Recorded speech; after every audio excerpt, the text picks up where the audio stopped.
Hello and welcome to another fun-filled edition of Adam's Music Box. So once again, I forgot to put this microphone in front of me, but gotta live and learn.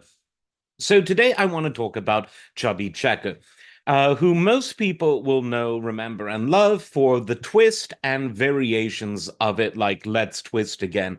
And if you think it gets repetitive, just try being Chubby, because he wanted to be known for something more than variations of the twist. Of course, the original twist and many of its variations sold huge. It caused and contributed to a dance craze. It was all over AM radio, but he was a very good vocalist, and that is what he wanted to be known for. His vocal range, his great tone, his ability to entertain, because he was really going rising up through the club circuit. That's what he wanted to be known for. And in the early 70s, pardon me, he started to take things into his own hands. And this resulted in the release of an album that is a really good album on its own, forgetting the backstory. And this is called Checkered. Now, the backstory is he more or less made the record label an ultimatum. He said, look, I've been sort of musically typecast into this person who only does twist style pop music.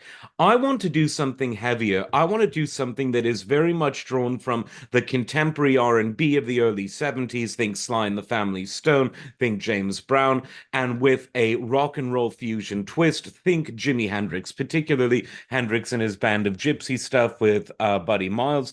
And that was the sound, that was the ethos that went into this album, Checkered, and it is wonderful. It is a really, really good album for any era. And while it's not on most of the streaming services, I can double check because it really ought to be. You can find clips of it around on YouTube and elsewhere. It's been re-released on CD in the 2000s after its initial vinyl release. And I really recommend you listening to this for several reasons. One, it's an interesting lesson on how an artist can break away from being typecast into a role that the labels want him to play. Two, it makes it clear that when you're a truly good singer, which he was, no leaping between genres is as difficult as it might sound. And three, of course, it's just a really good album.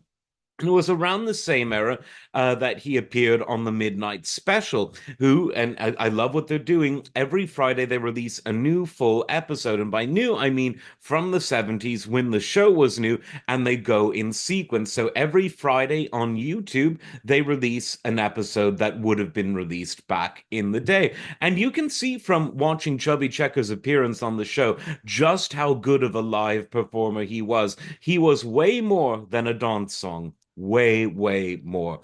So check out Chubby Checker's Checkered, and I can read you the spelling. It's Chequered with an exclamation mark. Definitely don't let that one pass you by. Like, subscribe, and we'll see you next time. Take care.